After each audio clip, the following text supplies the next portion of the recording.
bring into the conversation right now this breaking news story. We're going to bring in political analyst Brian Sobel. Brian, thank you so much for joining us here on Live Now from Fox. And this coming down, posting it on social media, my colleague talking about maybe the interesting nature, just the text of it itself, and maybe how it came down in the form. What do we make of this, and maybe what's your main focus about this historical moment in time? Well, first, you're right, Andy. It is an historical moment in American history. We'd have to go back a ways to find anything similar. The president, I think, came to the conclusion, or at least his inside circle, and quite probably the first lady came to the conclusion that it was time for the president to step out of the race. Incredible pressure coming from all quarters of the Democrat Party to have him do so. And I think it was, as we've talked about over the last few days, it was inevitable. Yeah, inevitable is the word we're going to use, because there was a lot of mounting pressure on him, as we heard from different lawmakers as well. My colleague Andrew Kraft here back in the conversation as well. But Brian, I do want to ask you the next one about the same question I asked Andrew Kraft. Maybe what led up to this decision, because there were so many people potentially calling on him to step aside. Maybe what was in your eyes, the ultimate decider, the ultimatum that made Biden realize that it was best for him to step aside? Well, first, Andrew covered the kind of the universe there and of the decision matrix. I really think that one of the pinch points was his inside group coming to the conclusion that this was inevitable. So I think that starts, frankly, with the First Lady. And I'm thinking that, she also had to be convinced that it was time for Joe to leave, perhaps, family members as well. But it just was snowballing to the extent that as more and more Democrats were signing on to the idea that the president could not continue. It was a slew of circumstances, is the way I'd put it, that finally convinced him or his insiders to pull the plug.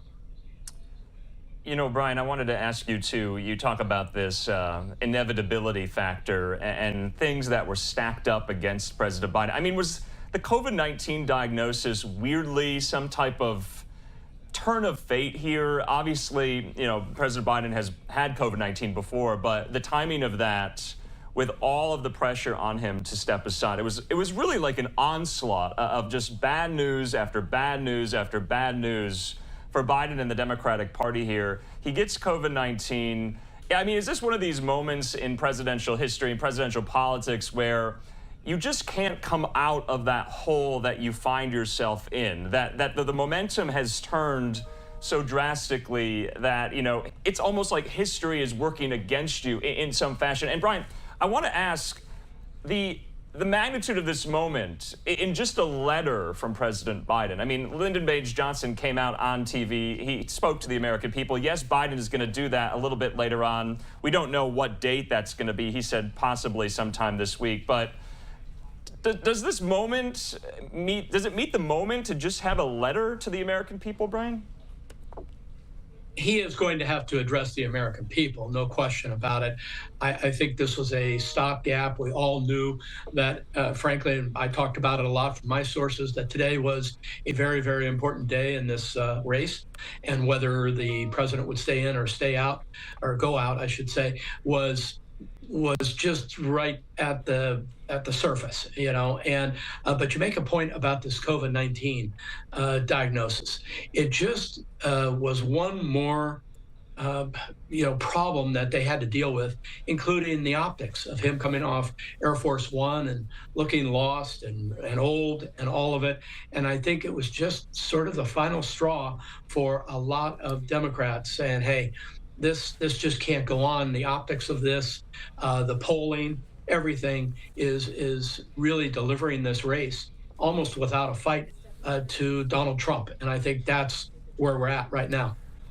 So, Brian, a lot of Republicans, in the wake of the debate performance with Biden and the calls for Biden to step aside from the race, have said if he steps aside from the race, if he acknowledges that he cannot serve 4 more years in the White House, what is to say that he cannot serve 6 to 8 more months as president in the White House? So you're seeing that attack line from Republicans come out today. We've heard it before, though. It's going to be even more pronounced. But isn't that one of these kind of logical conundrums here? If Biden acknowledges he cannot serve 4 more years, you know, the logical conclusion of that is, and I've heard it from a lot of family and friends, how does he serve 6 to 8 more months as president in his official capacity, Brian? And Bibi Netanyahu, he's going to be in Washington next week. He's addressing a joint session of Congress. He and Harris are meeting with Bibi as well. I mean, he still has to execute the, you know, full faith of his office for 6 to 8 more months here. And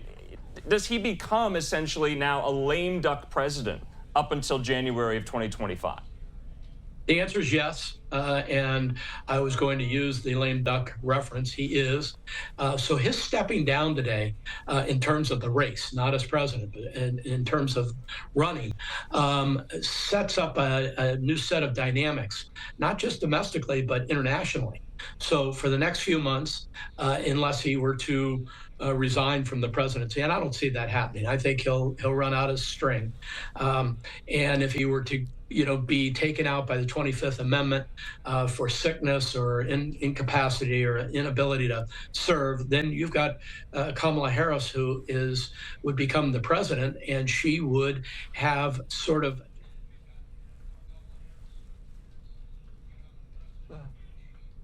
I think the Republicans ought to just hang on and hope that Joe Biden serves out the remainder of his term. That's the best alternative for Republicans, so they can talk about whatever they want, but they shouldn't give Kamala Harris the moniker of president. That is probably not the best outcome, even though she polls you know, even worse than the president. But the whole point of it is, to your central question, can he serve for the next 4 or 5 months? Yes, because he's served for almost, you know, 4 years with, I believe, an apparatus around him that's kept him pretty well propped up. But Brian, do they have a point, though, by making that argument? Oh, they have a point. I'm just suggesting, as somebody who's watched this for a lot of years, that be careful what you wish for. Okay. And they have to look at that calculus and decide, hey, if Biden steps down and you end up with Kamala Harris, does that benefit her? That's the calculus they have to go through. Or does she just expose herself as not ready for the prime time?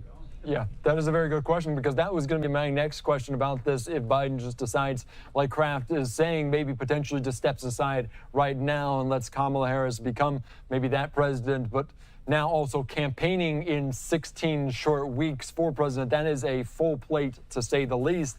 We've heard President Biden also endorse Vice President Kamala Harris, saying she's ready for the role. And if she wasn't, he wouldn't have picked her as the vice president. What do we make of her chances come November, and how much of an uphill climb will it be for her in this race if she is ultimately the one on the ticket? Well, she's got a long way to go. You know, the American public, and that's Republican voters, independent, and a lot of Dems, just don't have a lot of faith in her. And because of that, in these short weeks until the election, she would have to really step up and become a presidential candidate that people can see as the president. And that's really what this is all about. And that means her polling numbers have to really start moving up, and they're pretty low. They're lower at times than the president. So she would have a lot of work. Now, even though the president endorsed Kamala Harris, at this hour, we don't know what that means. Does that mean that she will run? Does that mean she'll be embraced by the Democrats? There's a lot of open questions at this hour.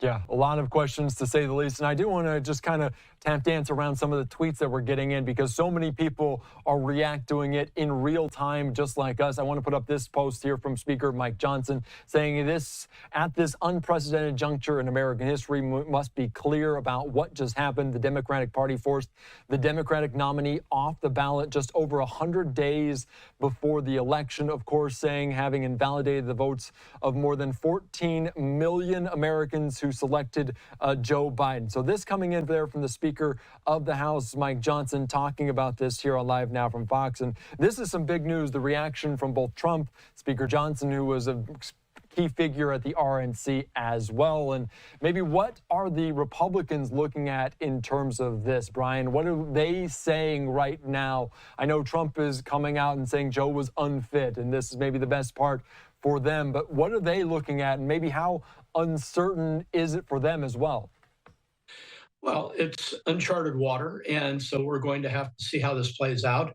The former president, Donald Trump, has said he thinks it'll be an easier path to beat Kamala Harris than Joe Biden. It's a we'll see. It's one of those things where, all of these players are really well known. So this isn't a matter of if it's Kamala Harris and Donald Trump. These are players that are well known to the American public. What we don't know is whether the Dems take a decision to dump that ticket entirely and find two new Dems to run as president and vice president. That's within the realm of possibility. They just because the president has endorsed his vice president, which is automatic or nearly automatic. I mean, loyalty is loyalty. Doesn't mean that the rank and file of the Democrat Party thinks that that's the proper person to select to go forward. Yeah, but Brian, I think it's safe to say, Trump wanted to run against Biden here, and Republicans want to run against Biden, and so, I'm struck by the fact we're talking about November, but for Democrats, the next week, the next 2 weeks, 3 weeks, month looks so uncertain and so chaotic here. Remember, we were talking last week that at the urging of Chuck Schumer and Hakeem Jeffries and Jamie Harrison there at the DNC, they wanted the virtual roll call at the DNC to be pushed into August. It was reported to be happening next week, and maybe that was some type of delay tactic here. But to your point, Brian, we are in uncharted territory, just going for not just November, but going into August for the Democratic National Convention. Yes, Biden has endorsed Vice President Harris to succeed him there as the nominee here. And we have some of this reporting some of these details that, from what I understand, and according to campaign finance law, the funds super PACs and the DNC and the party have raised to support Biden as the nominee kind of transfer to Harris when she gets all the delegates there at the convention here. But all of this is very technical. We don't know how it's going to look like there in Chicago as well, Brian. But what are you hearing? What are you anticipating that this is going to look like in August with Democrats at the convention in Chicago? Well, again, I don't think they have the luxury of waiting until Chicago to figure this out. I think they've got to have a game plan together in the next 7 to 10 days, maybe even sooner, as to how they're going to move forward as a party. And it's got to be a unified approach. And so that's the challenge for Dems starting today. And the transfer of money is a legal thing that needs to be solved. The lawyers have to be working on that. The transfer of delegates, all of it is subject to law within the Democrat Party and lawyers looking at it. And so, under the heading of more to come, there's more to come. Yeah, more to come, a lot more to come. Just like you heard there from Speaker Johnson, just over 100 days until that November 5th date, and we're going to have a lot of ground to cover in terms of that. All right, Brian Sobel, thank you so much for joining us here on Live Now from Fox. A big news, a big day. Thank you for breaking it all down here on Live Now. My pleasure. Have a good afternoon, guys. All right.